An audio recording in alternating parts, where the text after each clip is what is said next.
quiero saludarlos a todos, darles la bienvenida a este espacio en el que hablaremos de las estrategias jurídicas para pequeñas y medianas empresas frente a esta crisis del COVID, ¿no? Todos estamos un poco angustiados por esta situación y la intención de B2B en este momento es aportar su granito de arena para que ustedes estén informados en tiempo real y pues con la mejor asesoría de expertos para que tomen las mejores decisiones en estos momentos. Bienvenidos los que se van conectando con nosotros y permítanme presentarles a un invitado muy especial que tenemos el día de hoy. Como les decía, les quiero presentar a nuestro invitado del día de hoy. Él es Pedro David Alarcón, abogado de la Universidad Externado, especialista en Derecho Contractual y Relaciones Jurídico-Negociales de la Universidad Externado igualmente, especialista en Derecho Comercial de la Universidad Javeriana, además de ser uno de los profesionales más conocidos y conocedores de la materia en este momento. Es miembro de la Junta Directiva de la Asociación de Pequeñas y Medianas Empresas, ACOPI, en Bogotá, Cundinamarca. Pedro, eres muy bienvenido. Mil gracias por tu asistencia. Muchísimas gracias. Un saludo a todas las personas que nos están viendo a esta hora. Muchas gracias a la firma de abogados B2B por permitirnos este espacio para hablar acerca de esas alternativas legales que tienen las medianas y pequeñas empresas. Mi nombre es Pedro Alarcón, soy abogado de la Universidad Externado, como lo comentaban, especialista en Derecho Contractual, especialista en Derecho Comercial, miembro de la Junta Directiva de la Asociación Colombiana de Pequeños y Medianos Industriales, el capítulo Bogotá, Cundinamarca, y me he desempeñado como asociado en firmas de abogados y actualmente como asesor legal de una compañía farmacéutica, en temas enfocados principalmente en derecho corporativo, derecho comercial y propiedad industrial. Se me pidió pues que hiciera una breve charla acerca de esas alternativas legales. Yo la organicé y ya les voy a compartir la pantalla, de acuerdo a unas necesidades que hemos visto tanto desde el punto de vista gremial como desde el punto de vista legal. Entonces, permítanme, les comparto pantalla. De acuerdo. Quise empezar esta pequeña charla, digamos, con la primera necesidad que tienen los empresarios en este momento, que es la creación o mantenimiento del flujo de caja. Ese es el problema principal, el problema crucial por el que están pasando todos los empresarios en este momento. A manera de pedagogía lo dividí en dos partes, uno que es la creación de flujo de caja y el otro es el mantenimiento. De cualquiera de las dos formas, la idea en estos momentos para los empresarios es la mejor administración de los recursos líquidos que tengamos es decir, la mejor administración de nuestro flujo de caja. Como les venía comentando, disculpa qué pena la interrupción, la idea para estas empresas es la creación y mantenimiento del flujo de caja. Entonces, para aquellas empresas y aquellos empresarios que nos están viendo, algunas ya lo sabrán, pueden o pudieron haber funcionado durante la cuarentena, durante esta cuarentena. Esas excepciones a la cuarentena, al confinamiento, se encuentran en el decreto 531 del 2020. ¿De acuerdo? Y voy a señalar, digamos, aparte de la creación de flujo de caja, cuáles son las formas de liquidez que le podemos dar a nuestras compañías en estos momentos de crisis. Y empiezo por la primera, que es la que está más sencilla, la que está más a la mano, y es acoger, tomar esos créditos, esas líneas de crédito de Bancoldex. En este momento, y sé que, porque en los gremios empresariales también se ha hecho la queja, que en este momento es muy difícil para las microempresas, pequeñas, medianas y algunas grandes, hacerse a créditos con la banca de primer piso, es decir, con la banca comercial. Ello se debe principalmente a que el gobierno nacional lo que hizo fue inyectarle liquidez a los bancos de segundo piso y a su vez estos inundar de liquidez, como lo ha dicho el presidente, al mercado. Pues. En este primer aspecto, se debe decir que los bancos, por supuesto que operan más o menos en el 90% con dinero del público. Luego ellos son responsables de ese dinero que se pone en el mercado.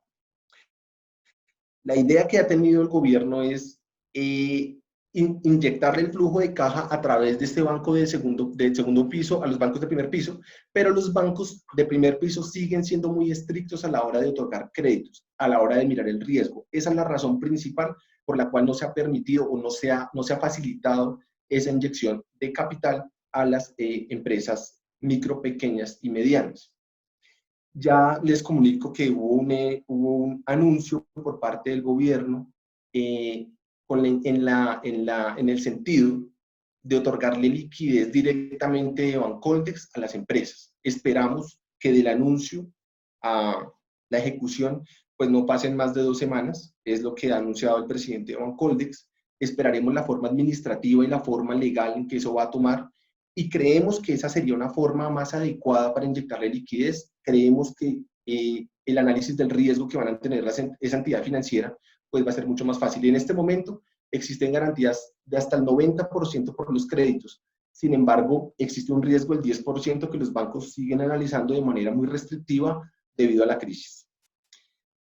La invitación en este primer punto es aprovechar esas líneas de crédito, intentarlo, esperemos estar muy pendientes de la operación de Bancoldex y bueno, asesorarnos también en cuanto a en lo que tiene que ver con tasas, plazos y etcétera para poder darle liquidez y por supuesto empezar a pagar nóminas y normalizar nuestros pagos. La segunda es una emisión y colocación de acciones, simplemente la dejo enunciada, es una salida en estos momentos poco recurrida, tiene unos ritualismos, tiene, digamos, no es tan fácil encontrar que terceros puedan invertir en nuestras compañías haciendo una emisión y una colocación de acciones. Entendemos que todo el mundo pues está ocupándose de sus propias obligaciones y que difícilmente alguien intentará invertir en el 2020. Digamos que la mayoría de las empresas, la mayoría de las personas naturales están aplazando sus inversiones esperando salir de esta crisis. La tercera es una capitalización de utilidades, esa es una forma contable que tienen las empresas también. En nuestro ejercicio del 2019, al finalizar, tenemos unas utilidades, podemos recapitalizarlas por medio también de la emisión de acciones. Es un poco más sencilla, es un movimiento contable en realidad, pero digamos que no deja de ser un poco más demorado y un poco más ritualista. Luego, entonces, me parece que la principal manera, la forma adecuada en estos momentos para inyectarle liquidez a nuestras compañías es el crédito y aprovechar esas líneas de crédito Bancoldex. La segunda que lo quise poner como a manera de pedagogía, que es el mantenimiento. Esa primera parte de la que hablé es un poco la creación. Si ustedes han podido funcionar, magnífico. De igual forma, tenemos que saber administrar esos recursos líquidos que tenemos. Sin embargo, hay algunas compañías que no han podido funcionar, que están completamente paradas desde que empezó el simulacro. En Bogotá, por ejemplo, el simulacro que tomó la alcaldía de Bogotá y hasta el día de hoy no han podido funcionar. Ese mantenimiento simplemente enumero algunas de las salidas, algunas de las alternativas para mantener ese flujo de caja. El primero es la gestión de cartera, el aplazamiento de inversiones, es obvio, como he venido señalándolo, que la mayoría de las empresas, si no todas, han aplazado sus inversiones para el 2020. Eliminación de gastos y costos innecesarios, superfluos para esta época. Y por supuesto, una invitación también a iniciar acuerdos con proveedores. Esto también ayudará un poco a aliviar el flujo de caja. La idea en este primer punto es dejarles esa idea sembrada de procurar una administración eficiente de los recursos disponibles. Más que nunca necesitamos esa buena administración de esos recursos. No sabemos hasta cuándo iremos en cuarentena, hasta cuándo habrá pandemia, y aun cuando pudiéramos decir que el otro mes pudiéramos funcionar, no sabemos los efectos sobre la economía que va a dejar esta crisis. Este es un pequeño flujo, un pequeño diagrama acerca de esta idea. Sea que ustedes estén creando flujo de caja, es decir, que estén operando, sea que no, en los dos casos es evidente la eficiente administración de los recursos que necesitamos hacer en estos momentos. También me tomé la molestia de enumerar todos aquellos decretos que ha sacado el gobierno nacional tendientes al alivio del flujo de caja. ¿Cierto? Son muchos más, digamos, son, no sé, más de 50 decretos puede haber simplemente saqué aquellos relacionados con el alivio de flujo de caja, los voy a enunciar y haré algunos comentarios. No sé si de pronto acá hayan empresarios o personas relacionados o vinculados con algunas de estas industrias de las que voy a hablar. Sin embargo, es importante y los invito también a que nos asesoremos sobre cómo utilizar esos alivios que ha dado el gobierno nacional por medio de los decretos.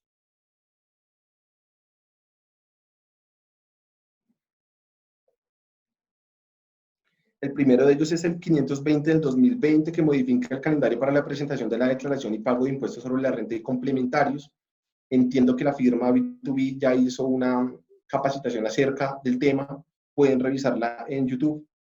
Y, insisto en la necesidad que tienen los empresarios hoy en día de curarse para tomar estos alivios y saberlos tomar, no solamente leerlos, muchos de ellos requieren también una asesoría externa que permita la adecuación y la buena toma de esos alivios.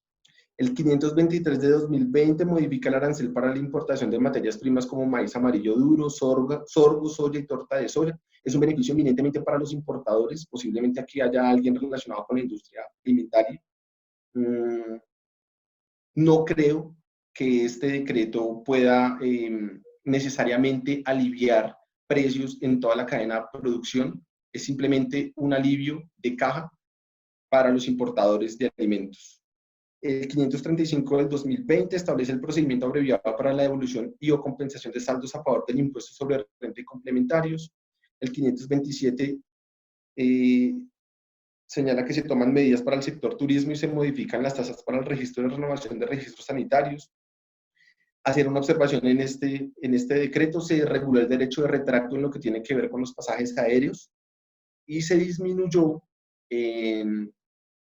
la tasa para el registro y renovación de registros sanitarios ante el INVIMA, solamente para micros y pequeñas empresas. Si de pronto hay empresarios del sector farmacéutico o del sector alimentario que tengan relación institucional con el INVIMA, sería importante revisar el tema si tienen ahora mismo registros por renovar o registros pendientes.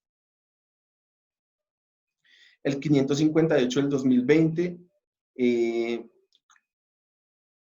pretende cubrir, es un alivio de flujo de caja, el pago de pensiones del 3%, cubre los periodos de abril y mayo.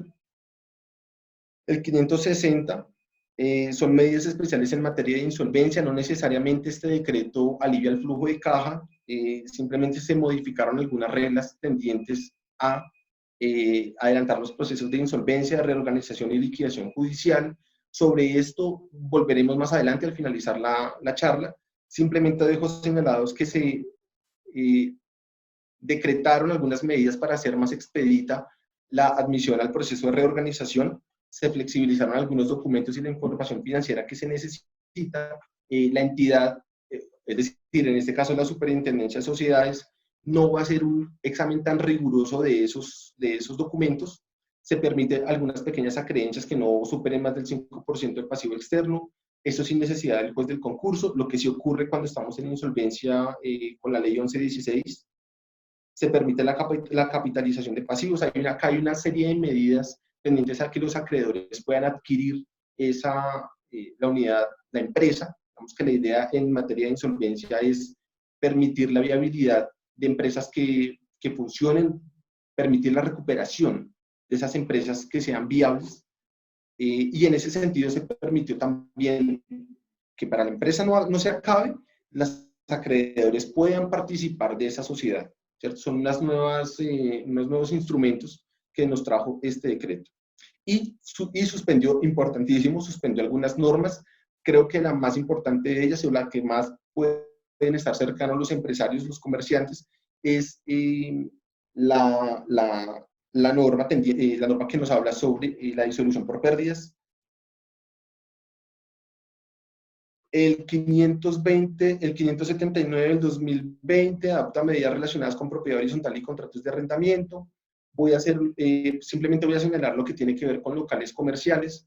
Fue una suerte de alivio, sin embargo, parte del gremio de los comerciantes esperaba algo más rígido, algo más estricto, En cuanto, en cuanto al pago de cánones de arrendamiento, lo que se señaló es que básicamente hasta el 30 de junio se suspenden las órdenes de ejecución y desalojo, se aplaza el reajuste de los cánones de arrendamiento que entren en vigencia a partir del 30 de junio, hasta el 30 de junio, perdón. Se impone una obligación, y eso es clarísimo y es muy importante tenerlo en cuenta. Se imparte la obligación de que las partes lleguen a un acuerdo sobre las condiciones de pago. No es que el arrendatario no tenga por qué pagar el canon de arrendamiento.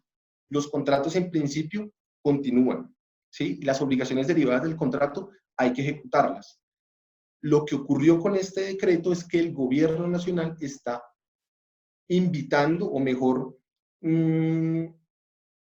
señalando la necesidad de llegar a un acuerdo entre arrendatarios y arrendadores. Eso es lo principal y sobre eso también vamos a hablar un poco cuando lleguemos al punto de modalidades de negociación.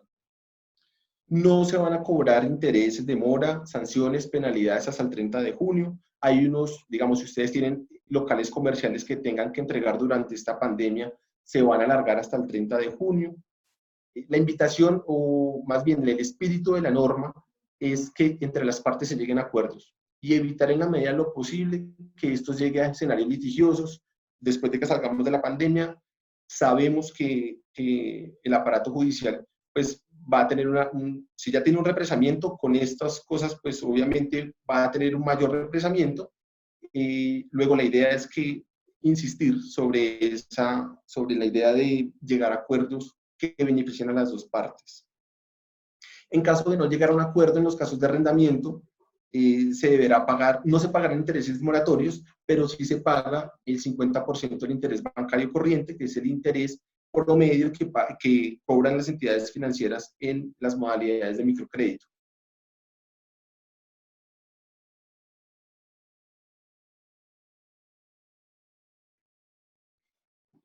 Quise también señalar algunos métodos de negociación. Digamos, esos decretos son los que, en mi opinión, son los que ayudan a aliviar un poco el flujo de caja. Vamos a ver qué más en el transcurso de estos días, qué otras decisiones van a salir. Me faltaba un decreto, el 551 del 2020, para aquellas empresas que están vinculadas al sector farmacéutico o al sector comercio. Se le quitó, o al sector de salud, se le quitó el IVA a una gran cantidad de productos, no los quise enumerar todos, son más de 200 productos, se les quitó el IVA hasta el 30 de junio. Es importante que ustedes que están en el sector farmacéutico, sector salud, sector comercio, distribución, suministros, estén pendientes de ese decreto, el 551 del 2020. La idea del gobierno nacional con este decreto es que se pueda llegar con precios, con mejores precios al consumidor final y se puedan adquirir bienes de primera necesidad, pues a costos mucho más inferiores que pues teniendo el IVA. Por supuesto que en la mayoría de casos es del 19%. Entonces, pues también la invitación es a que lo revisemos y nos encontramos operando dentro de esas industrias. Respecto de los métodos de negociación, me pareció clave también hacer unas menciones. En el mundo de los negocios existen dos métodos de negociación. Uno que es el método de negociación distributivo, que enfoca la obtención de resultados unilaterales. Es un método de negociación muy arraigado en nuestro medio, en Latinoamérica. Somos muy dados a ese método de negociación. Ese método de negociación pone por encima de las relaciones los intereses de la parte que está negociando. Es cuando yo me siento a negociar con una contraparte y solamente busco mi beneficio recíproco, mi beneficio personal, perdón, por encima de crear una relación a largo plazo con un proveedor o con un cliente, ¿cierto? No mira las preocupaciones de la contraparte, no tiene en cuenta sus intereses, no los integra.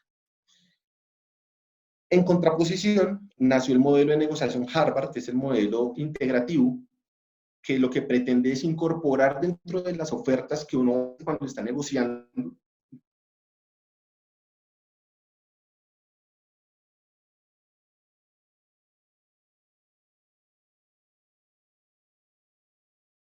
de la contraparte, distributivo, es decir, de manera egoísta, porque al final es una manera de negociar egoísta.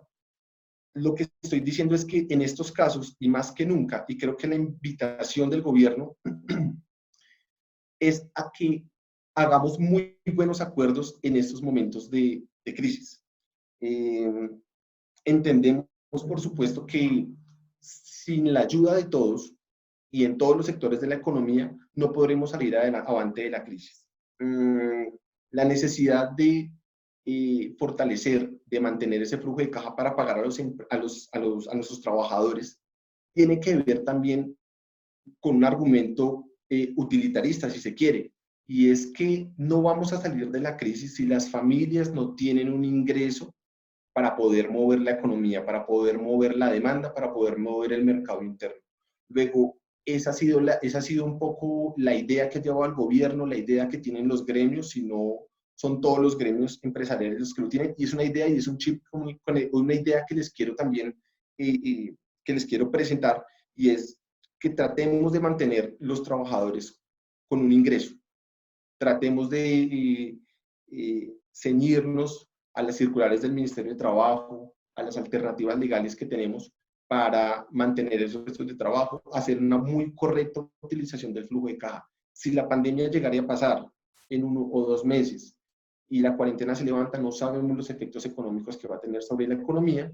Luego, es claro que sin dinero circulando en la economía nacional, sin una buena iniciativa por parte de los empresarios tendientes al incremento del mercado interno, a la demanda, no vamos a salir adelante. Nada hacemos hoy en día si la mayoría de los empresarios, la mitad de los empresarios despiden a sus trabajadores con un desempleo de más del 20%, será muy difícil salir de la crisis por más vacuna que encontremos contra el coronavirus.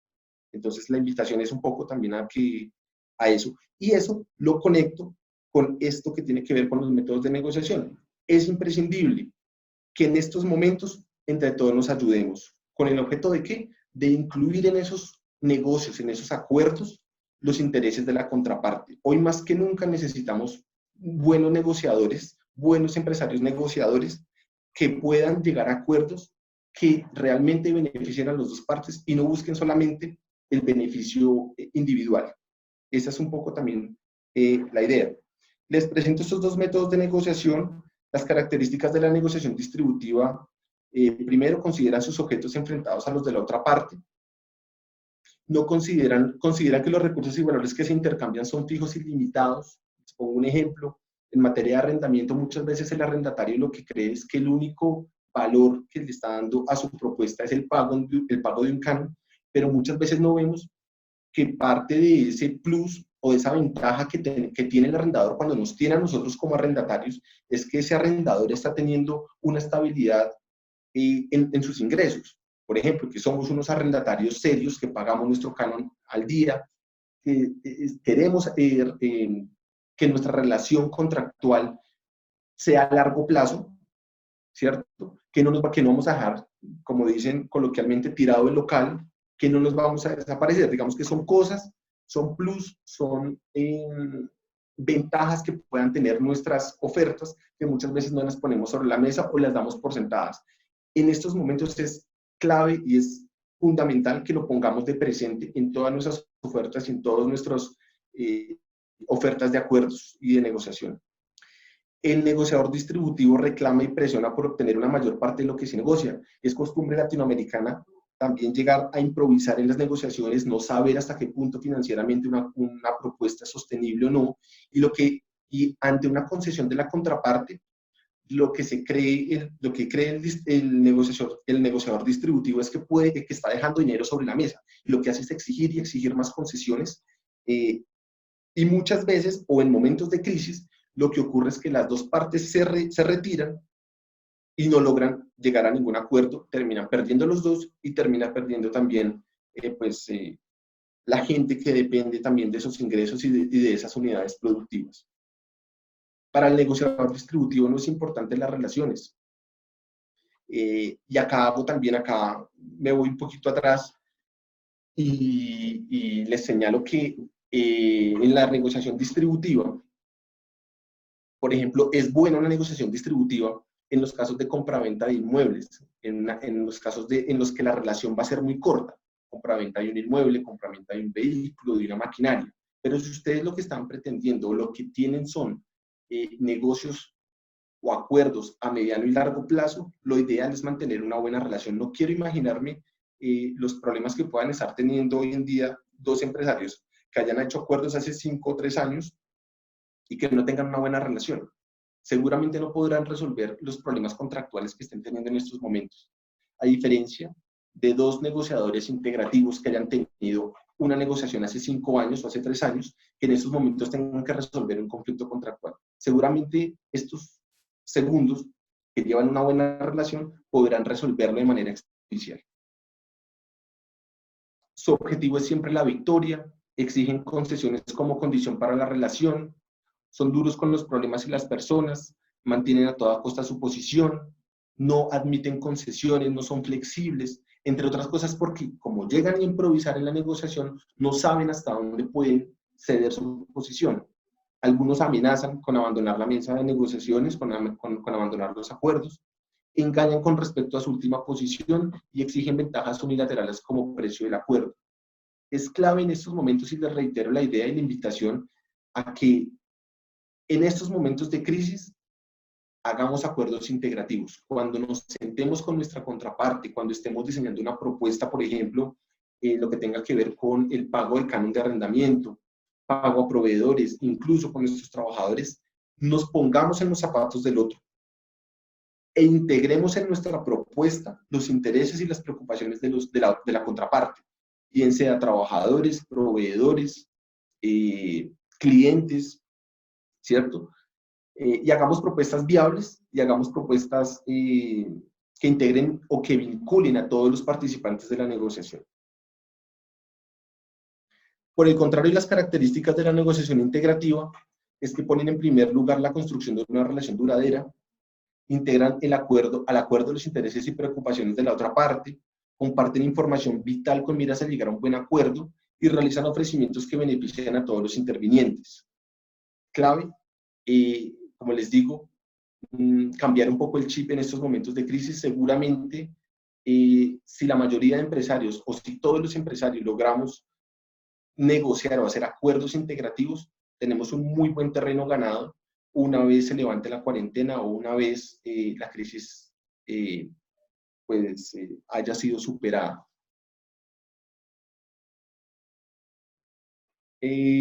Sobre los métodos alternativos de solución de conflictos. Hay más métodos de los que están acá, aparte de la negociación directa, la transacción y la conciliación extrajudicial, para efectos de lo que tiene que ver con esta crisis, para efectos de solucionar los problemas que podamos tener, los problemas contractuales que podamos tener.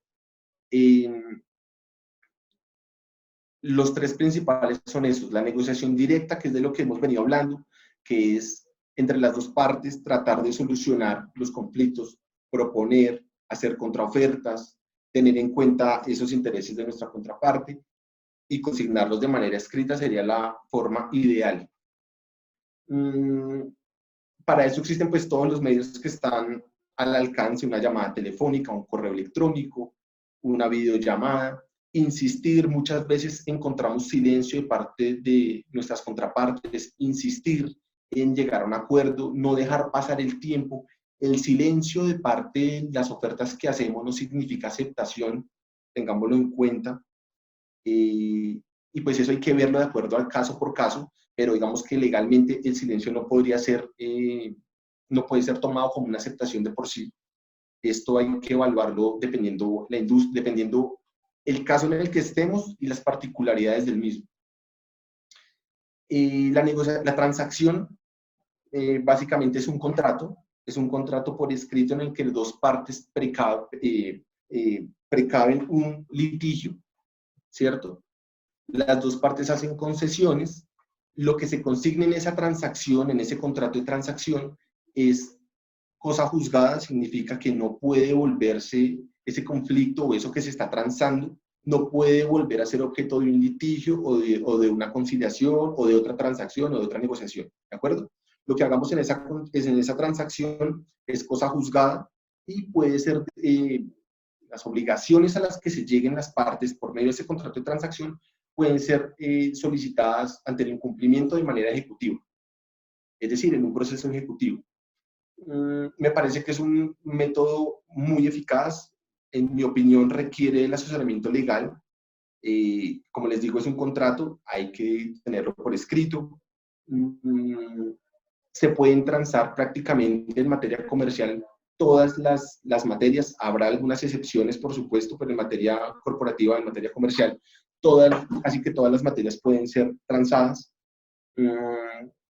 Y no requiere realmente ni de una autenticación, ni de la intervención de ningún funcionario. A lo mucho de pronto requerirá la asistencia de algún abogado, algún asesor legal. Es un muy buen mecanismo a ser utilizado en estos momentos. La conciliación extrajudicial es el tercer mecanismo que, primero que todo, a diferencia de la negociación directa y de la transacción, nos permite que por medio de un centro de conciliación adscrito al Ministerio de Justicia y con la intervención de un tercero, se llegue a un acuerdo. ¿Sí? En este momento, la Cámara de Comercio de Bogotá, por ejemplo, no está celebrando audiencias personales, pero sí lo está haciendo por medio virtual. Entonces, también la invitación es a llegar a la conciliación extrajudicial. Algunos de esos centros de conciliación cobran algunas tasas, algunas son gratuitas. La Cámara de Comercio entiendo que cobra tasa, cobra algo, no sé cuánto cobrará en estos momentos, pero hay centros de conciliación que son gratuitos como la Personería de Bogotá. El conciliador normalmente lo que va es invitar a las partes a que lleguen a un acuerdo. En caso de que no se llegue a un acuerdo, la parte que está exigiendo el cumplimiento de una obligación podrá irse con esa acta de conciliación fallida e iniciar un proceso legal en contra de su deudor. Entonces, pues, de manera muy sencilla, de eso es lo que se trata la conciliación extrajudicial. Si se llegare a llegar a un acuerdo en esa conciliación, todas las obligaciones que queden consignadas son de obligatorio cumplimiento para quien se obligó, para las partes que se obligaron. En segunda medida, ese tránsito a cosa juzgada significa que tampoco se podrá volver a iniciar un litigio o un proceso sobre esos mismos hechos. Tercero, ese tránsito a cosa juzgada no se puede exigir de manera ejecutiva el cumplimiento de esa conciliación, de esa acta de conciliación, y pues es un mecanismo expedito realmente. En 10 días podemos tener nuestra audiencia de conciliación celebrada, si no antes, con nuestra acta de conciliación. Es recomendable, teniendo en cuenta que, por lo menos en la Cámara de Comercio de Bogotá, van a encontrar conciliadores que sepan de las materias comerciales, que sepan de negociación, que sepan de las...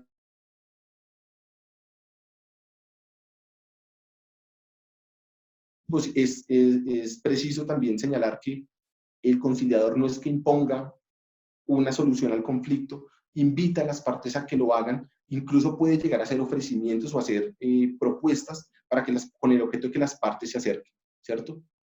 Y por último, señalarles también que esa conciliación extrajudicial es un requisito para poder demandar en la mayoría de los casos. Sí, hay algunas excepciones dependiendo pues, de la estrategia jurídica que se vaya a tomar, pero en la mayoría de los casos, en materia comercial, es un requisito sin el cual no se puede entablar una demanda. Esas son como las tres métodos de solución de conflictos que, digamos, nos trae nuestra legislación. Discúlpenme un segundo, por favor.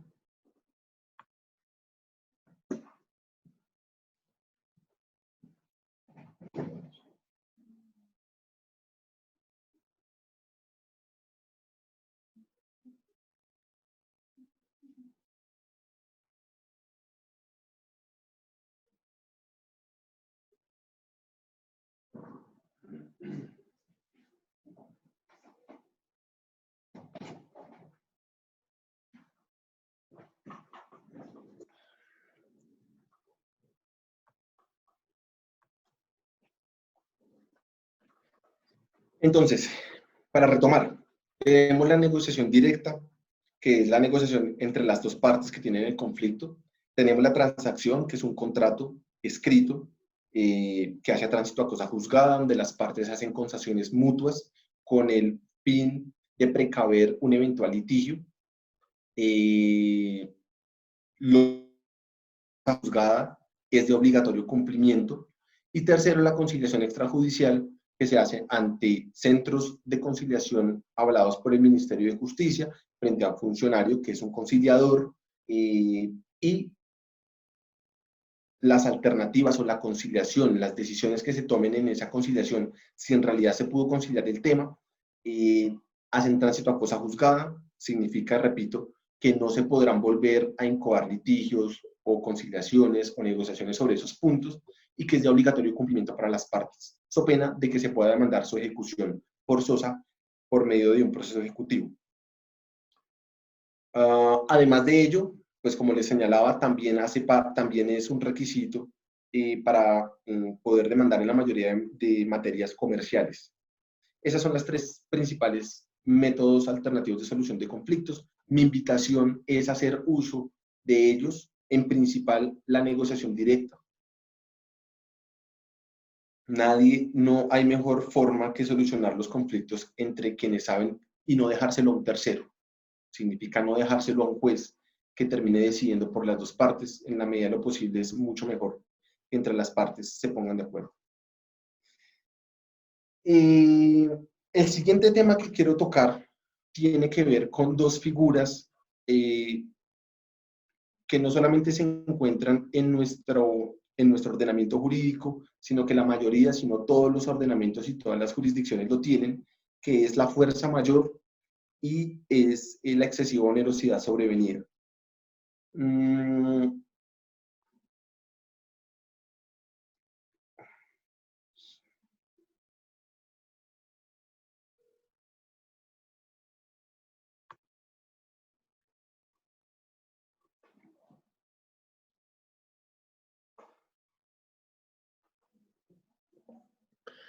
Lo primero que hay que decir es que en un principio los contratos tienen una intangibilidad. ¿Qué significa eso? Que los contratos entre las partes válidamente celebrados no se pueden tocar. Se tienen que cumplir tal y como se han contratado. ¿Listo? Sin embargo, a lo largo de la historia se ha entendido que existen hechos externos, irresistibles, imprevisibles, que imposibilitan el cumplimiento del contrato. Esta institución de la fuerza mayor, digamos, durante todo su desarrollo, tiene también unas bases lógicas, en la medida en la que no se le puede obligar a lo imposible a una parte. Si dos partes se han obligado a realizar una prestación que en un momento dado es imposible ejecutarla, mal podría el ordenamiento jurídico y mal podría la otra parte obligar a ese cumplimiento, cuando es imposible, pues, dicho cumplimiento, debido a esas alteraciones o a esos hechos externos que ha acaecido o que ha permeado el contrato. ¿Qué es lo primero? Pues señalar que ese contrato, en principio, aun cuando haya fuerza mayor, sigue ejecutándose o no se encuentra suspendido. Como les digo, el contrato goza de una intangibilidad que se entiende que si dos partes se han puesto de acuerdo, tienen capacidad, disposición, consentimiento libre de vicios, objeto determinable, posible, lícito y causa lícita, no existe razón por la cual no se tenga que cumplir. ¿Listo?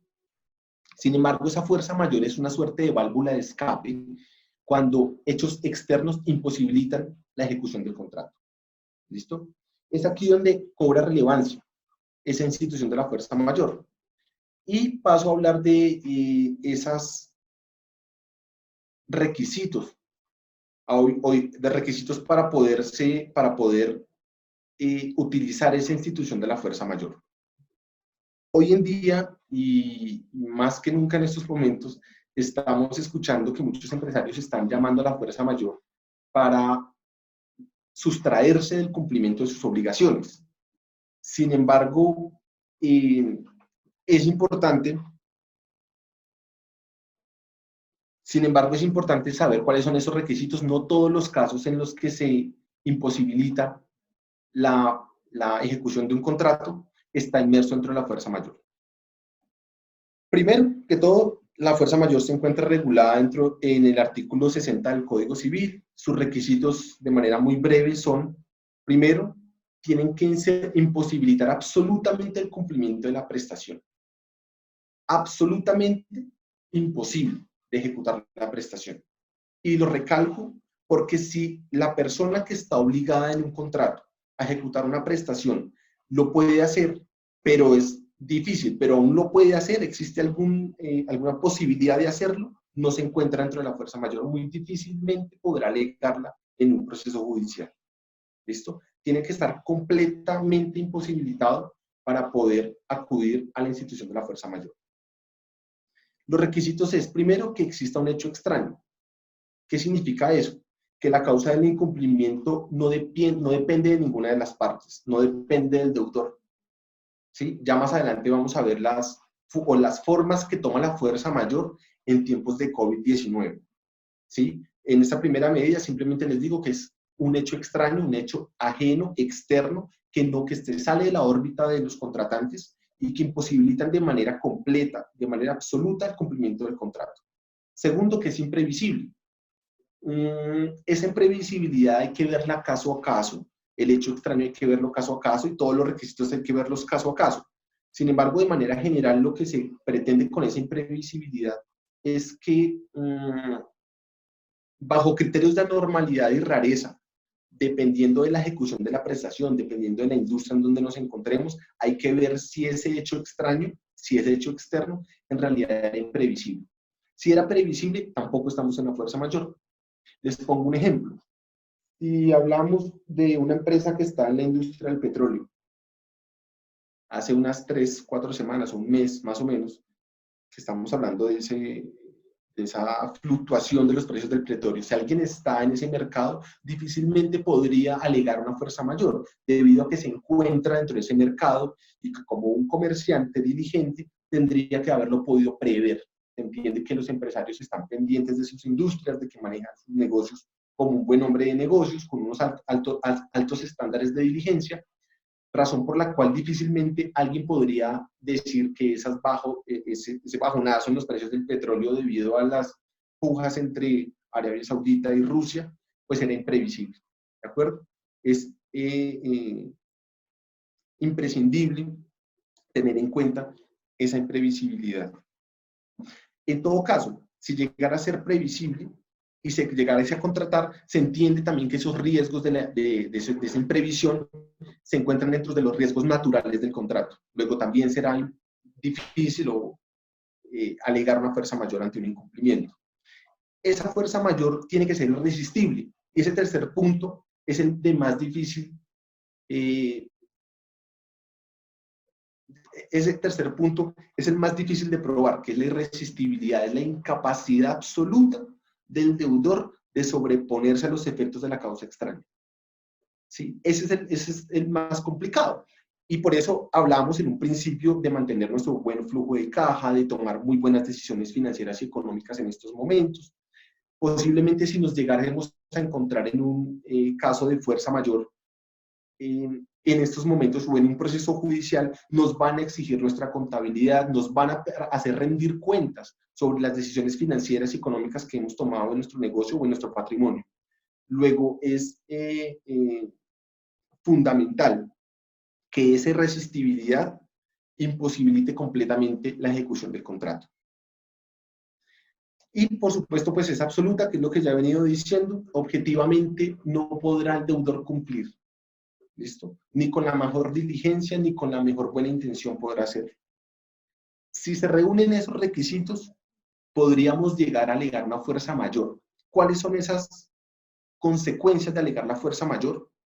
Primero, que nos podemos sustraer de los efectos negativos del incumplimiento. Significa que no tendremos que cumplir esa obligación, primero, y segundo, que tampoco estaríamos abocados a la reparación de daños y perjuicios en principio, debido a la fuerza mayor.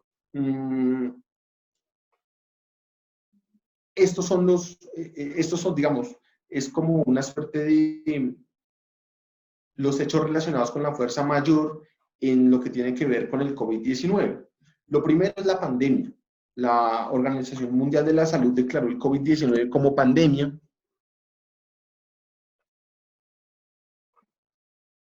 La enfermedad, sin duda alguna, propagada de esa manera, puede llegar a constituirse en fuerza mayor.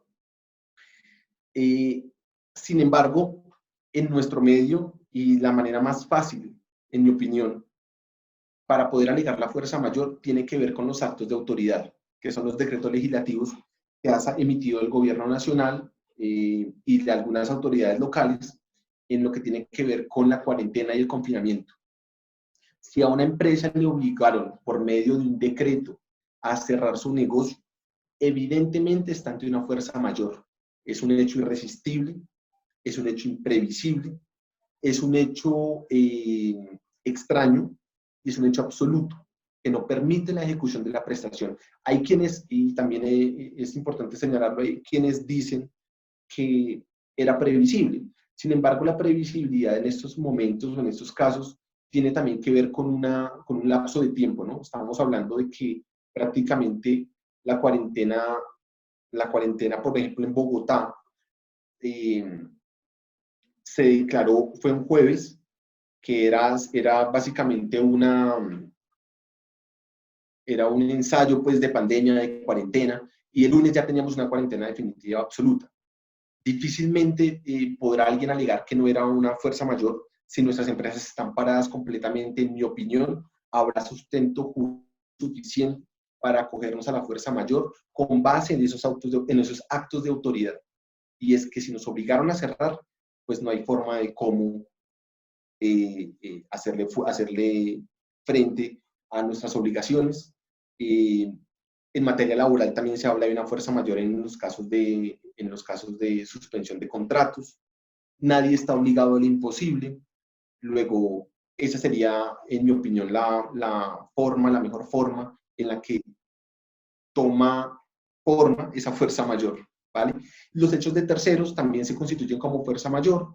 En este caso pueden ser hechos de terceros de cualquier tercero.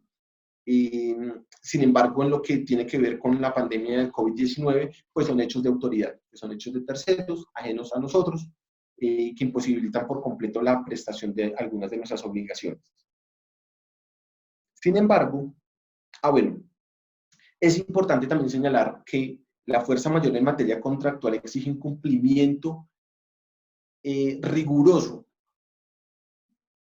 ¿cierto? Un cumplimiento riguroso de la buena fe y de la cooperación. Hay muchas personas que en estos momentos, y aprovechando la pandemia, quieren sacar provecho de esta crisis, acogiéndose a figuras como la fuerza mayor o la excesiva onerosidad sobrevenida para incumplir sus pagos.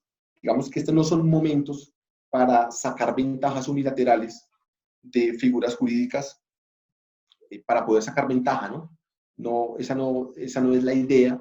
En todo caso, recordemos también que la actuación de mala fe puede recaer en sanciones también para nuestras empresas. Se exigen comportamientos estrictos bajo estrictos estándares de buena fe. Esa fuerza mayor y la aplicación de esa fuerza mayor también está muy ligada a la buena fe y es esa necesaria cooperación entre las partes ante momentos de crisis o ante momentos de hechos imprevisibles, irresistibles, que imposibilitan por completo la ejecución de un contrato. Es importante que las partes hayan actuado con debida diligencia. A eso iba la primera parte de esta charla que tenía que ver con el manejo de nuestros recursos. Como les reitero, muy posiblemente en un proceso judicial nos van a rendir cuentas, nos van a exigir cuentas de cómo hemos utilizado, cómo hemos administrado nuestro patrimonio. Difícilmente alguien que haya hecho maniobras económicas arriesgadas podrá acogerse a una fuerza mayor, ¿verdad? En todo caso, el deudor incumplido tiene que demostrar una diligencia durante la crisis y durante esos momentos en los que se imposibilita el cumplimiento del contrato. ¿Listo? Y por último, tiene que ver con que esa fuerza mayor, pues en cualquier caso, tiene que ser declarada de manera judicial. Esto no quita para que las partes en un contrato de transacción, en una conciliación o en una negociación directa sean conscientes de que están ante una fuerza mayor y así quede consignado, ¿cierto? Sin embargo, los efectos de esa fuerza mayor se irradian completamente y la institución completamente puede ser ejecutada es por medio de una declaración judicial, ¿cierto? La fuerza mayor evidentemente podrá alegarse como una excepción ante casos en los que nos encontremos demandados y yo creería que en parte también como una acción. Es decir, nosotros también podríamos dentro de la acción también alegar que hemos incumplido nuestro contrato con ocasión de una fuerza mayor que nos imposibilita el cumplimiento del mismo. En pocas palabras, pues de eso se trata la fuerza mayor. Lo importante en este punto, pues es tener en cuenta los requisitos. Cada uno, pues, conocerá en qué industria está, cuáles fueron realmente los impactos de la cuarentena y los impactos de la pandemia en su negocio. Y definitivamente es imprescindible contar con un abogado en los casos en los que se quiera alegar la fuerza mayor. Y lo principal sobre estos casos pues, es tener en cuenta los requisitos, que es un hecho extraño, imprevisible, irresistible y que imposibilita de manera absoluta el cumplimiento del contrato.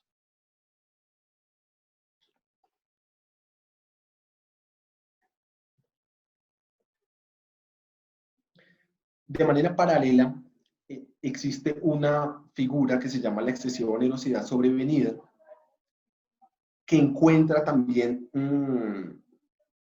lugar en nuestro ordenamiento, en el artículo 868 del Código de Comercio, y a diferencia de la fuerza mayor, aun cuando tienen las mismas bases, y ya lo vamos a ver, la diferencia es que en la fuerza mayor la imposibilidad del cumplimiento es absoluta, y en la excesiva onerosidad sobrevenida, ese incumplimiento no es absoluto. Es decir, se puede cumplir la obligación, pero con dificultad, con mucha dificultad, ¿cierto?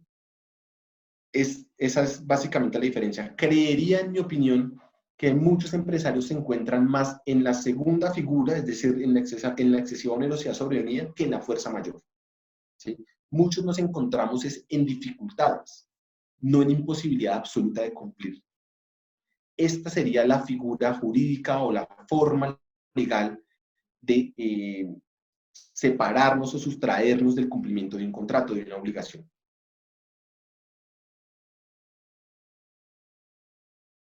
Por supuesto que también tiene, para alegarla, también se requiere que el deudor, es decir, la persona que tiene dificultades para el cumplimiento, haya manejado su patrimonio con diligencia. ¿Listo? Difícilmente alguien en dificultades en estos momentos podrá alegarla si hace maniobras financieras o económicas arriesgadas, inversiones que no debería hacer, pagos, pagos, por ejemplo, a proveedores por adelantado. Bueno, figuras arriesgadas en estos momentos de crisis, difícilmente alguien podrá, habiéndolo hecho, alegar una excesiva onerosidad sobrevenida. Es importante también tener en cuenta que en esa excesiva onerosidad sobrevenida, los hechos sobrevenidos salgan del área normal del riesgo del contrato. Todos los contratos tienen un riesgo, todos, absolutamente todos. Sin embargo, en esa excesiva onerosidad sobrevenida, de lo que se fija también el operador jurídico es que esos hechos sobrevenidos se salgan de la esfera normal, ¿cierto? Una esfera extraordinaria, un hecho extraordinario. ¿Cómo qué? Como por ejemplo la pandemia, como por ejemplo los actos de autoridad, que ya los vimos en la fuerza mayor, que también son aplicables en esa excesiva onerosidad. Voy a leerles porque no hay de otra, sino leyendo la norma, como podemos entender la figura. La excesiva onerosidad sobrevenida se encuentra en el artículo 868 del Código de Comercio y señala que Cuando circunstancias extraordinarias, imprevistas o imprevisibles, posteriores a la celebración de un contrato de ejecución sucesiva, periódica o diferida, alteren o agraven la prestación de futuro cumplimiento a cargo de una de las partes, en grado tal que resulte excesivamente onerosa, podrá ésta pedir su revisión. El juez procederá a examinar las circunstancias que hayan alterado las bases del contrato y ordenará, si no es posible, los reajustes que la equidad indique. En caso contrario, el juez decretará la terminación del contrato. Esta regla no se aplicará para los contratos aleatorios ni los de ejecución instantánea. Entonces vamos a empezar a desglosar todo lo que nos trae ese artículo. Cada uno, en su caso particular, pues se irá haciendo un análisis de si puede estar en una o en otra figura.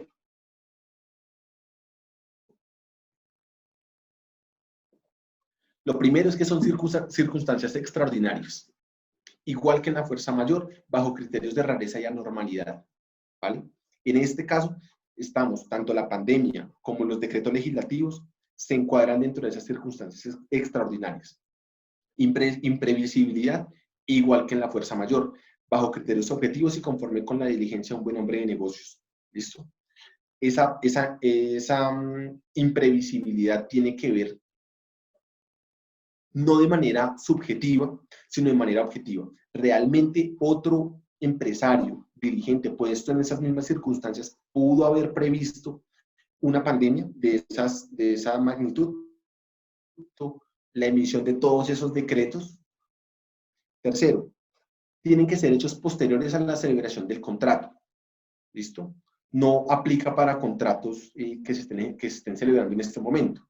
¿Por qué? ¿Qué? Porque si se estuvieran celebrando en este momento, no estaríamos hablando de imprevisibilidad, ¿cierto? Entonces sería previsible.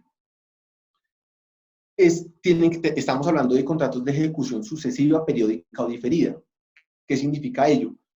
Contratos de ejecución sucesiva significa cuando tenemos un contrato y las obligaciones se empiezan a cumplir durante un determinado lapso de tiempo. ¿Listo? Estamos hablando, por ejemplo, de un contrato de suministro. Si alguien dice, yo tengo un contrato de suministro de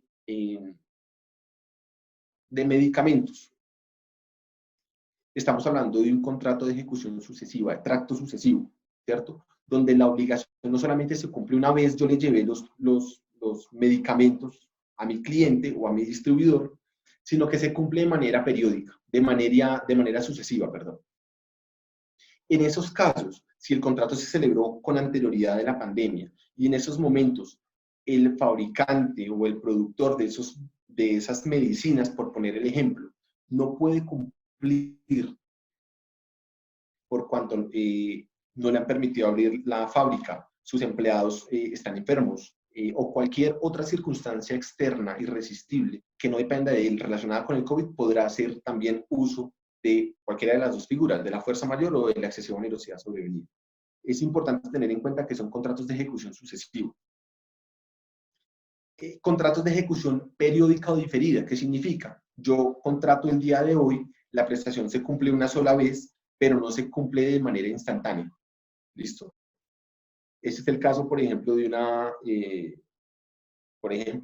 una compraventa en el que se difiere el pago a varios meses, por ejemplo, de un mutuo, de un crédito bancario, de un crédito con terceros. Esos son las hipótesis de contrato en las que se puede alegar esa excesiva onerosidad sobrevenida. Quinto, tiene que dificultar la prestación, tiene que dificultar o hacer excesivamente onerosa, excesivamente afectar de manera excesiva el patrimonio del deudor. ¿Listo? No estamos ante una imposibilidad absoluta, y eso quiero que quede claro. En esta segunda figura estamos ante una dificultad. No puede ser cualquier dificultad, tiene que ser una dificultad que en realidad impacte de manera negativa el patrimonio del deudor. ¿Listo? No aplica para contratos aleatorios, como el contrato de seguro, ni a los contratos de ejecución instantánea, como quien compra una maquinaria y las prestaciones se cumplen de manera automática. Usted me entrega la maquinaria, yo le pago. En esos casos no se podrá utilizar la figura de la excesiva onerosidad sobrevenida. ¿Cuáles son los remedios contractuales? Primero, es un reajuste a que tiene derecho el deudor cumpliendo con todos los requisitos. Uno, al reajuste judicial con base en la equidad. Eh, esta figura, y es importante señalarlo, es muy poco recurrida, sino nunca ha sido recurrida en el sistema, en nuestro ordenamiento jurídico, muy pocas veces habrá sido recurrida. Creemos que en este momento y después de la pandemia, una vez los juzgados abran, pues será más bien muy recurrida y tendremos jurisprudencia o un sentido del fallo de los jueces, de cómo van a empezar a fallar. Sin embargo, es muy importante tener en cuenta que el juez, la primera medida que debe tomar el juez, lo primero que ordena el Código de Comercio, es el reajuste judicial con base en la equidad. Es decir, no estamos en el escenario en el que, si es difícil cumplir para mí, luego entonces deshagamos el contrato. El juez tiene que mirar el contrato y tratar de salvarlo en la medida de lo posible. Es decir, tratar de salvarlo en lo que tiene que ver con la utilidad que cada parte le saca, cada parte le saca provecho al contrato. ¿Listo? Eso es lo primero. Y segundo, de manera subsidiaria, si el juez no logra reajustar el contrato, tendrá que darlo por terminado. ¿Listo? Vuelvo y repito porque me parece que es fundamental. Vamos a ver cómo van a empezar a fallar los jueces.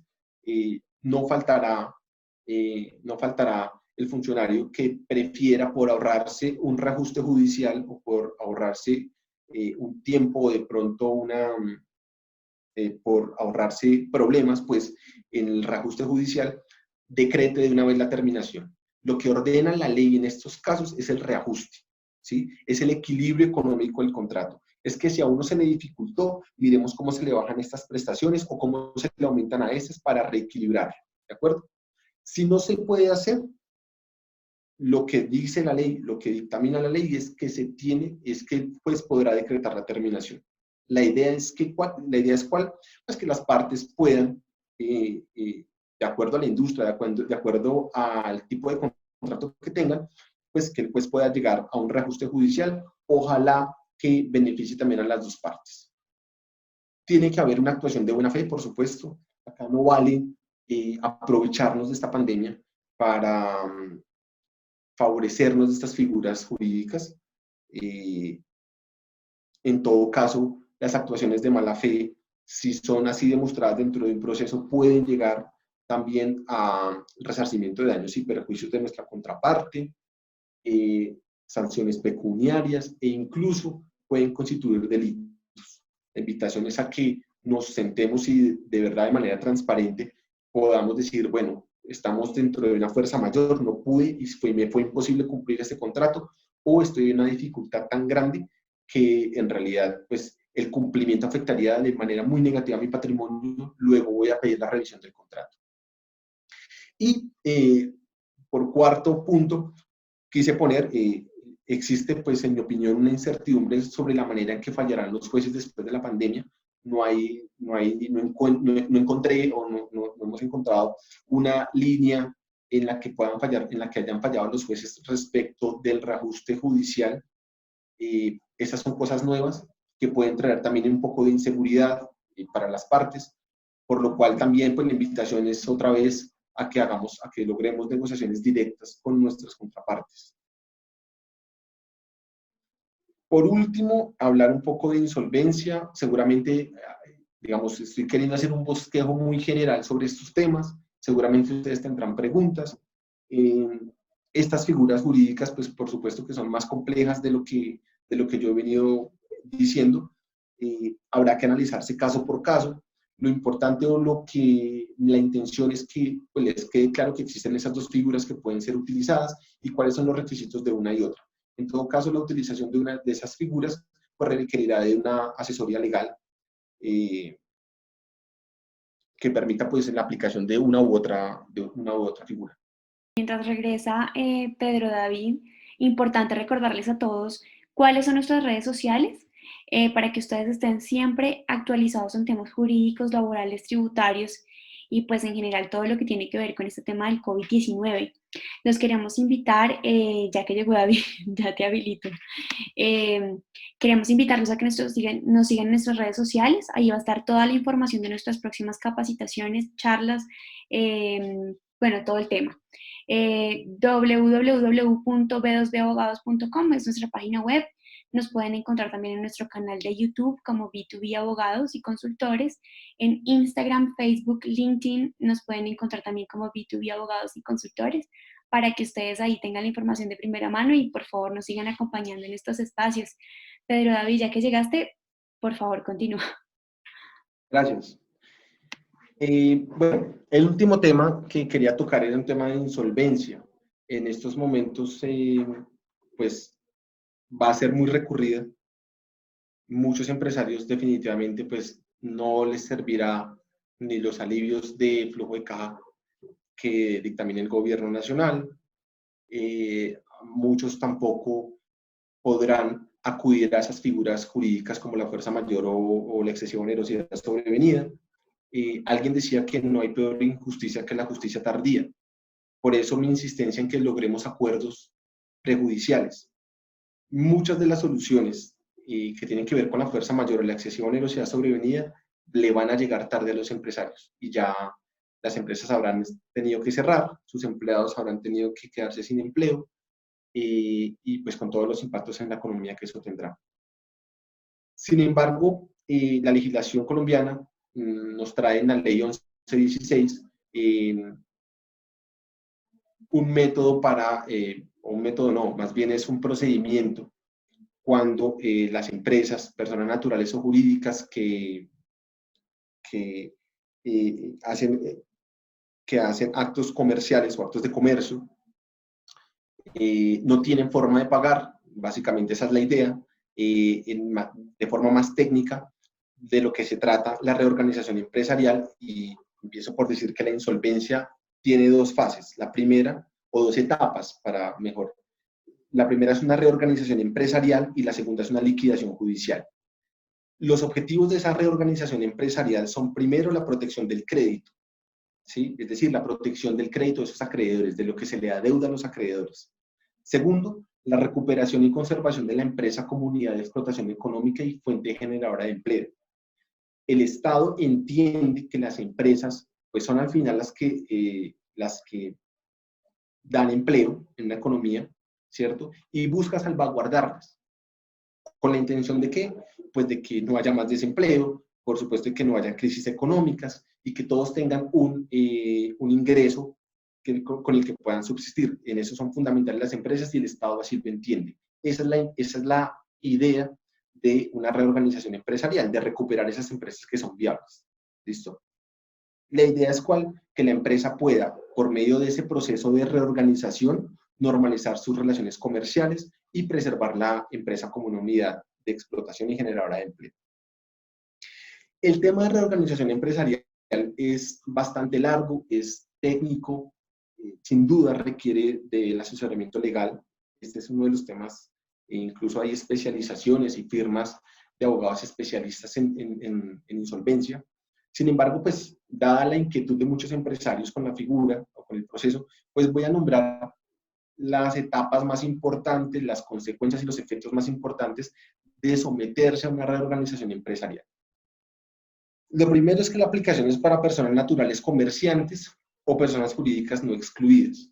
Personas naturales comerciantes son personas que tienen su negocio, que están inscritas en la Cámara de Comercio como comerciantes, o personas jurídicas de las que no se encuentran excluidas en la ley 1116. Para nuestros efectos que estamos hablando en materia comercial, pues son la mayoría o la gran mayoría de las empresas o entidades privadas.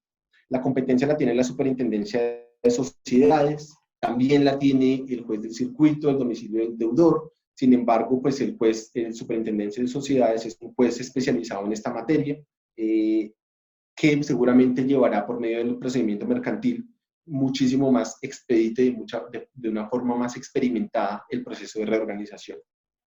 ¿Cuáles son los supuestos de admisibilidad para el proceso de reorganización? El primero es la cesación de pagos, y es que quien incumpla el pago por más de 90 días de dos o más obligaciones o tenga dos o más demandas de ejecución o por dos o más acreedores. Y el valor acumulado de las obligaciones debe representar al menos el 10% del total del pasivo a cargo del deudor a fecha de los estados financieros de la solicitud. más de 90 días de vencido. Significa, y muchas veces hay equivocación en estos casos, muchas veces en los negocios B2B, en los negocios entre comerciantes, se otorgan créditos por 90 días, por 60 días. Tiene que haber, obviamente, el incumplimiento tiene que ser después del crédito que se otorga. No se puede contabilizar dentro de los 90 días el incumplimiento, el plazo que se da de crédito para pagar. Eso resulta obvio, pero muchas veces pues se encuentra uno comerciantes o incluso abogados que se confunden con el tema. ¿Listo? El segundo supuesto es la incapacidad de pago inminente. El deudor debe acreditar la existencia de circunstancias en el respectivo mercado o al interior de su organización que afecten razonablemente o puedan afectar gravemente el cumplimiento normal de sus obligaciones. Esto tiene que ver con, por ejemplo, fluctuaciones en divisas, fluctuación en commodities, por ejemplo, petróleo, café. Tiene que ver, por ejemplo, con estructuras organizacionales al interior de la empresa, que el empresario advierte y que el empresario puede decir, hombre, yo estoy en una incapacidad de pago inminente debido a estos supuestos. ¿Listo? El mercado en el que estoy ha tenido unas bajas, el precio ha fluctuado de tal manera que yo preveo que voy a dejar de pagarle a mis acreedores. ¿Listo? Esa es la incapacidad de pago inminente. Esos son los dos supuestos de admisibilidad. ¿Quiénes lo pueden solicitar? En la cesación de pago lo puede solicitar el deudor o uno o varios acreedores de las acreencias incumplidas o la superintendencia que ejerza la supervisión de la actividad. Estamos hablando de si es una empresa, por ejemplo, en salud, una IPS o una EPS será la superintendencia de salud. Es una empresa de transporte, la superintendencia de transportes. Es una entidad financiera o de valores, la superintendencia financiera, etcétera, etcétera. O los mismos acreedores pueden, aunque es difícil, prever que su cliente o que su proveedor, o que su cliente, perdón, que su deudor va a tener problemas debido a algunos movimientos en el mercado, podrían solicitar también la admisión al proceso de reorganización. Y en la incapacidad de pagos del deudor o por número plural de acreedores en los mismos supuestos, en el supuesto en el que varios acreedores entiendan que alguna persona jurídica, alguna persona natural va a caer en insolvencia, va a caer en cesación inminente de pagos, en una inminente cesación de pagos, y por lo tanto podrá pedir o solicitar la admisión al proceso de reorganización de ese deudor. ¿Listo? Entonces, repito, en la cesación de pagos podrá hacerlo el deudor o uno o varios acreedores o la superintendencia que ejerza la supervisión, y en la incapacidad de pago el deudor o número plural de acreedores. Y, repito, los supuestos de admisibilidad son la cesación de pagos, de pago por más de 90 días de dos o más obligaciones, o que se tengan dos o más demandas de ejecución por dos o más acreedores.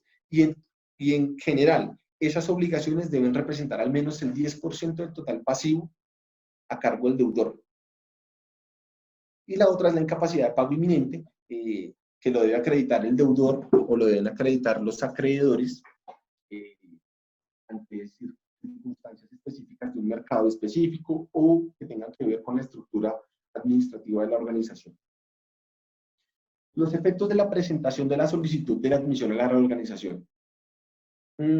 Ya que hago un paréntesis, cuando estábamos viendo el tema de los decretos que sacó el gobierno nacional, se reformaron, se modificaron algunas normas atinentes a los procesos de insolvencia. Voy a leer los que trae la ley 1116 y haré los comentarios que haya lugar con las modificaciones que hizo ese decreto nuevo del gobierno que modificó los procesos de insolvencia. Para los empresarios que estén pensando en de pronto una insolvencia, es importante que tengan en cuenta que a partir de la admisión, primero se prohíbe a los administradores reformar estatutos, constituir y ejecutar y la ejecución de garantías sobre bienes del deudor, efectuar compensaciones, pagos, arreglos, desistimientos, allanamientos, terminaciones unilaterales o de acuerdo mutuo de procesos en curso, conciliaciones o transacciones de ninguna clase de obligaciones a su cargo, enajenación de bienes que no correspondan al giro ordinario del negocio. ¿De qué es lo que se pretende? Que ese patrimonio del deudor, esa empresa, esa compañía, se pueda recuperar de manera ordenada y pueda pagarle a sus acreedores de manera ordenada. Luego el juez prohíbe, el juez del concurso, el juez de la reorganización, prohíbe que el deudor pueda pagarle o hacer acuerdos con otros acreedores, puesto que ello dificultaría la recuperación de la empresa, uno, y dos, puede llegar a tornarse en defraudar a otros acreedores o terceros acreedores. La idea es que se pueda pagar de acuerdo a una prelación de créditos, ¿listo? Que trae la misma ley.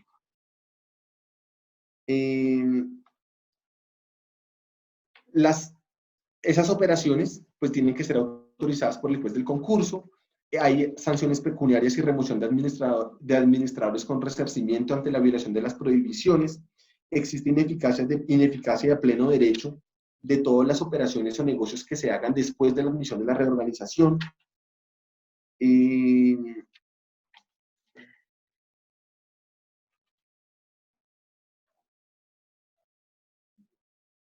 Se suspenden y no se admiten más demandas de ejecución o cualquier otro proceso de cobro, y las que estén en curso serán remitidas al juez del concurso, es decir, a la Superintendencia de Sociedades.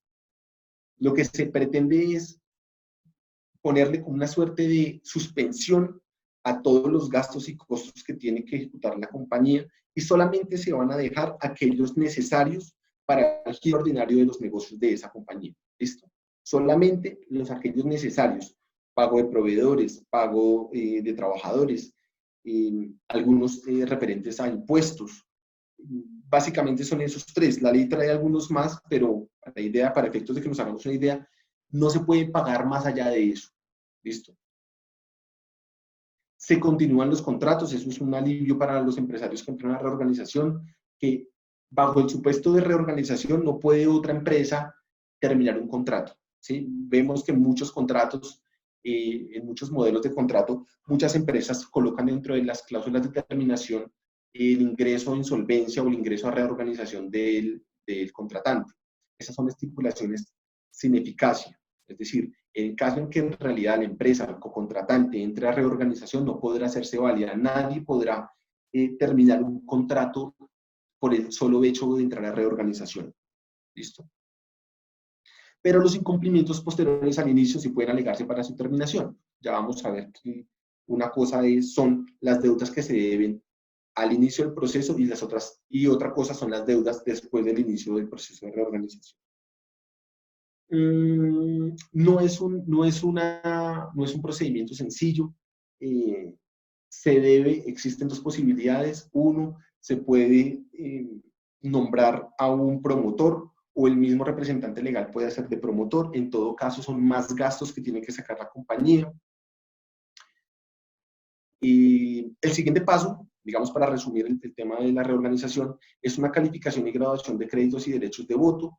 Es decir, es una lista del detalle de las obligaciones y de los acreedores, a quién se debe y por qué concepto, cuánto y a dónde, sin tener en cuenta, y esto para efectos de que al final pues va a haber una celebración de una audiencia en la que los acreedores van a votar por ese acuerdo de reorganización, es decir, en la forma, en el orden y en el tiempo en el que se van a pagar las acreencias. Cada voto en esa calificación y graduación de créditos y derecho de voto, cada peso significa un voto. Existe un término para ejercer objeciones por parte de los acreedores, se celebra el acuerdo y se le da cumplimiento al mismo, ¿vale? Ese es básicamente a grandes rasgos las consecuencias o los efectos de entrar en reorganización. Como les digo, no es un proceso sencillo, es un proceso que puede tardar entre 1 y 3 años. El acuerdo de reorganización se puede postergar hasta 10 y 15 años, algunos hasta 20 años. Dificulta, aunque no debería, pero en la práctica dificulta hacerse a créditos con el sistema financiero. Existen obligaciones para que el empresario, a partir de que está en reorganización, se empiece a anunciar que está en reorganización, ¿sí? Existe una publicidad obligatoria de parte de las empresas que se encuentran en la organización para anunciarle al público que se encuentran en insolvencia, pues, o en recuperación, en reorganización. Eso dificulta muchas veces acercarse a créditos con instituciones financieras, dependiendo también pues, el tamaño de la compañía, hacer negocios con otras empresas. Difícilmente, pues, dependiendo de la etapa en la reorganización en la que se encuentre, una compañía cuando haga la debida diligencia para hacer un negocio con una empresa en reorganización, pues será muy estricto a la hora de dar crédito, a la hora de otorgarle el cupo, puesto que puede ver amenazado también su crédito ante un incumplimiento de ese acuerdo, ¿vale?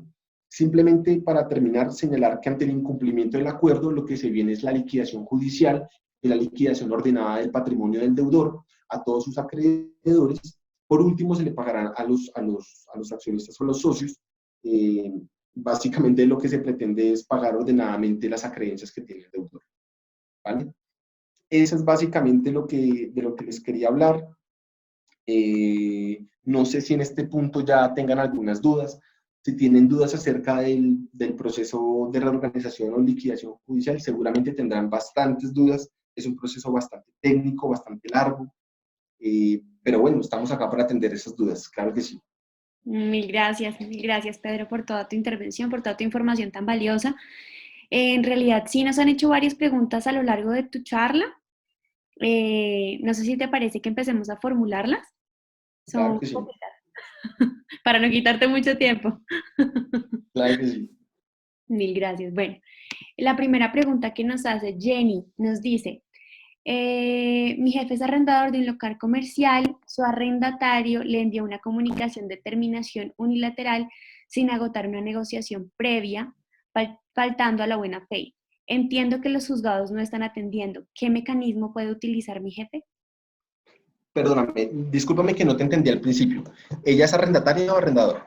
Sí, esta persona es arrendador de un local comercial y el arrendatario le envió una comunicación diciéndole que terminaba de manera unilateral el contrato, me imagino que en virtud de la contingencia, ¿no? Sin agotar una negociación previa y los juzgados están cerrados, entonces ya no sabe qué mecanismo puede utilizar para exigir el cumplimiento de ese contrato, según entiendo. Jenny, ¿estás ahí? Para que nos aclares esa pregunta, pero creo que es así.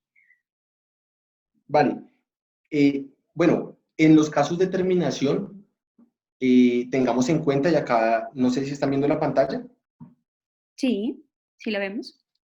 ya les voy a compartir porque el decreto trajo una hipótesis Ah, sobre ok, eso. no. Para compartir, ¿vas a devolverte en las diapositivas? Sí, Ah, ok, perfecto. o bueno, no es necesario. Yo acá las tengo, simplemente las mencionaré. Mm,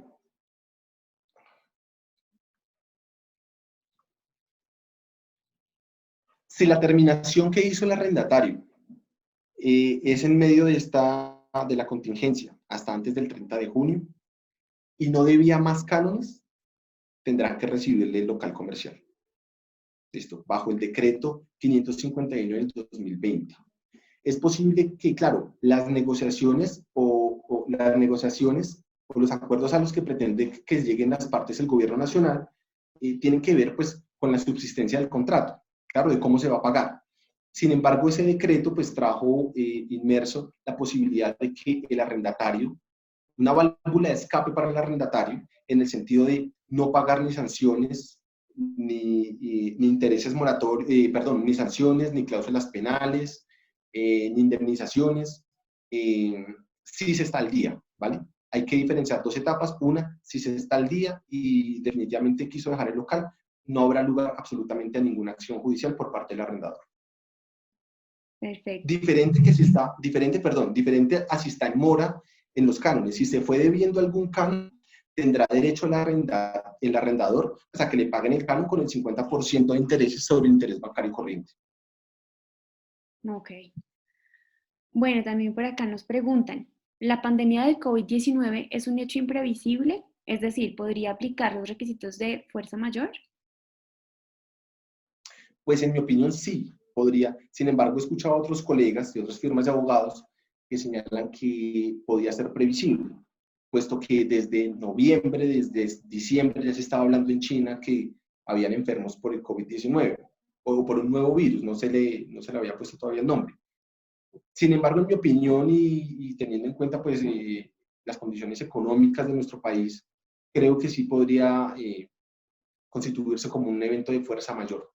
Sin embargo, les dejo la idea de que hay personas que dicen que no, había cuenta que en China ya se hablaba en diciembre de que había un virus, un nuevo virus, y hay quienes señalan que eso podía llegar a ser previsible en nuestro territorio. En mi opinión, no lo veo tan claro y creería que la pandemia como tal sí podría alegarse como fuerza mayor. Sin embargo, me permito hacer un énfasis: la forma más fácil, la forma legal más fácil de acudir a la fuerza mayor en estos casos son los decretos legislativos del gobierno nacional.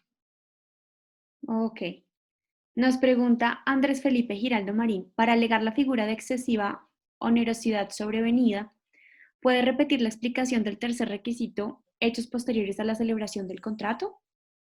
Claro que sí.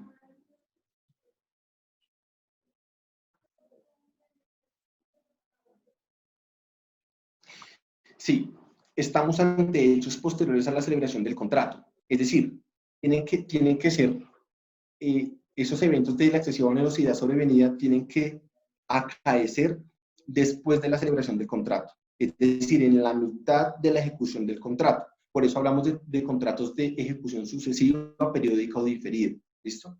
No puede, nadie mal haría a alguien hoy en día en celebrar un contrato hoy y mañana pedir la rescisión o pedir la resolución del contrato, la nulidad del contrato con base en la excesiva onerosidad sobrevenida, ¿cierto? Porque ya se habría cumplido el contrato. Estamos hablando es que tiene que estar durante la ejecución, ¿vale? Es decir, que la celebración, las preguntas que les van a hacer sus abogados cuando ustedes acudan a ellos es: ¿cuándo se celebró el contrato? Si se celebró antes de la pandemia, podemos estar ante una excesiva onerosidad sobrevenida. Ok, perfecto.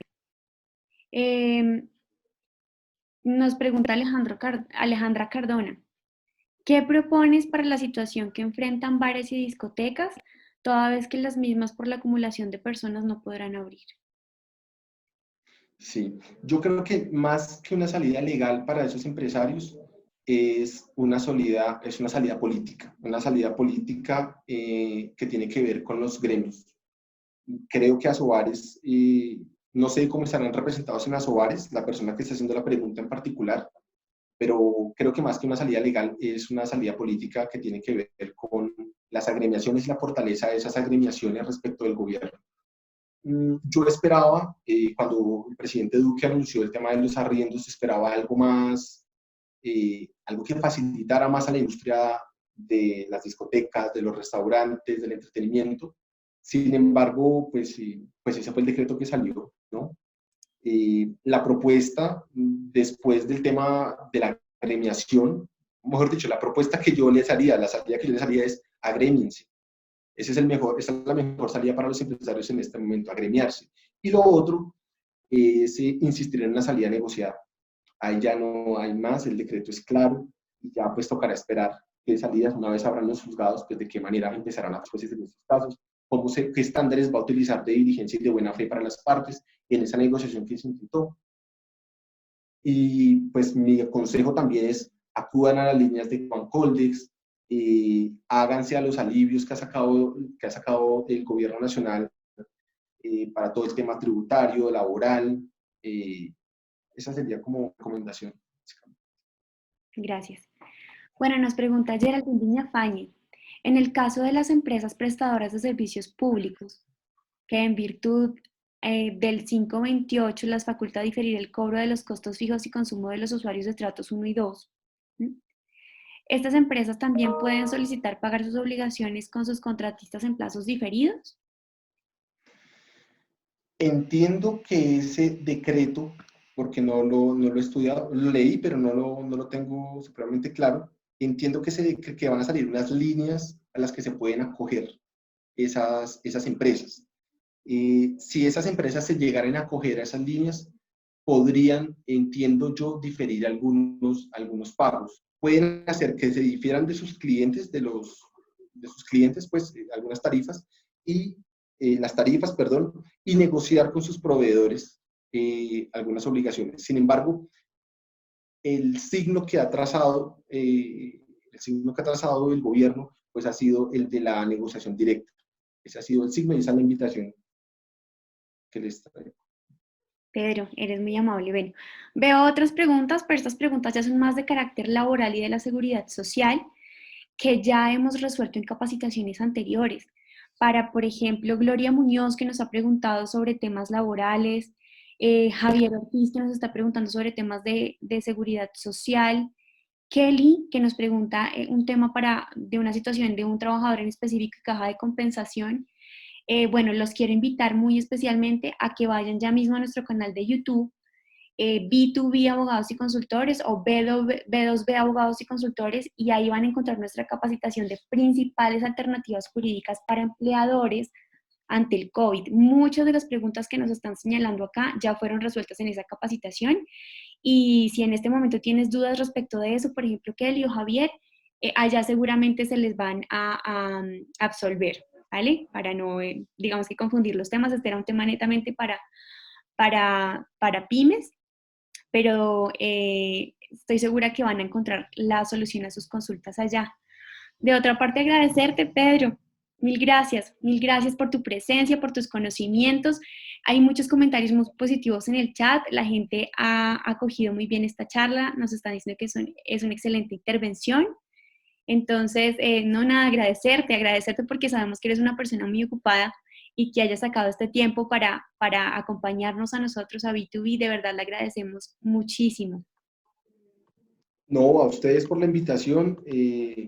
Espero que me disculpan primero, pues porque los temas son muchísimos los temas. Traté de abordarlos de la manera más sencilla.